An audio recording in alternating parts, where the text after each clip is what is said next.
we have a very interesting story, and it is that a GOP Republican leader has exposed the racism and sexism by Trump and the Republican Party, and is now, get this, switching to look to run as a Democrat. This is unbelievably interesting. So here's what the New York Daily News says. A Hawaii Republican demoted for speaking out against President Trump last month has resigned from the party she once loved because she claims it has become poisoned by, quote, racism and sexism. And she's now seeking membership with the Democrats. This election, quote, this election I saw members of my party marginalizing and condemning minorities, ethnic or otherwise, and making demeaning comments towards women. Representative Beth Fukumoto wrote in a letter announcing her resignation on Wednesday.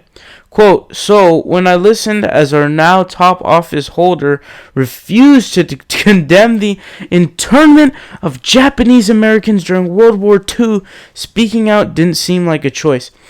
That's actually a very funny instance, because that is one of the most horrible things we've ever done in American history, was placing American citizens in internment camps. That doesn't solve anything. That doesn't help us at all. It makes us the enemy. It makes us bad people. We tortured people for no reason. People like George Takei, his parents were in those camps.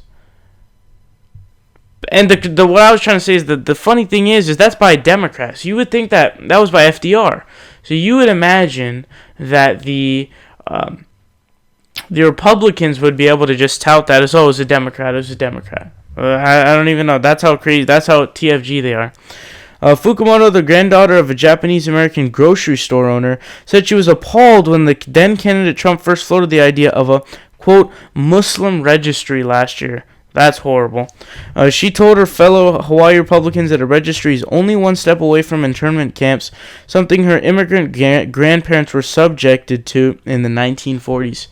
Well, I appreciate the honesty and the standing out, because if this were to take place, my family would be a victim of, being part of a centralized registry.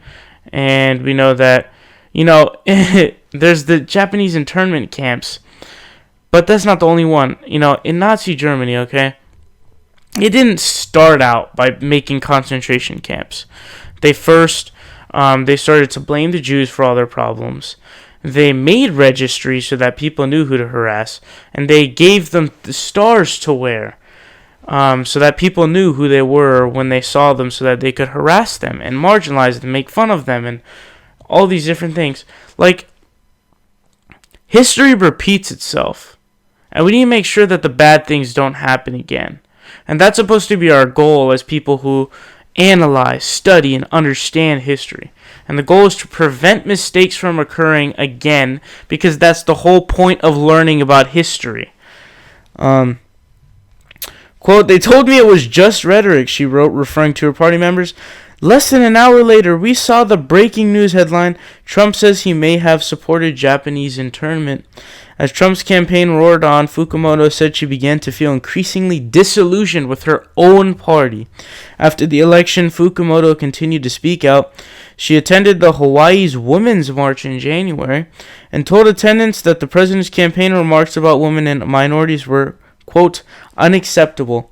Finally, quote, a call for kindness and respect should have been a non-partisan message, but it was controversial within the party, she wrote.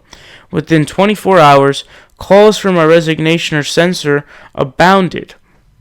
My caucus told me that they would remove me from leadership unless I promised to not criticize the president for the remainder of his term. That was a promise I simply could not make. So there's two sides to this, okay? One is very clear. Trump is a racist, very obviously, very clearly. We know that, right? From his Mexican comments that he has made, and on top of that, wanting to ban Muslims from coming in the country. Anyway, so there's one side, right? I'm glad that they realized that and she exposed that and all that. But the fact that she's now looking to be a Democrat means that policy substance-wise, she must be so interchangeable with the Democrats, which would have been Republican positions, that there's not even a fucking difference. this just dawned on me when I was reading this story. I was like, okay, you know what?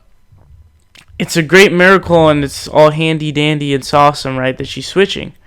But wait a second. Switching parties, don't different parties have different viewpoints? Or do they? That's what I'm trying to think about, and that's what I want to know what you guys think. What's up, guys? It's Saul Hill here.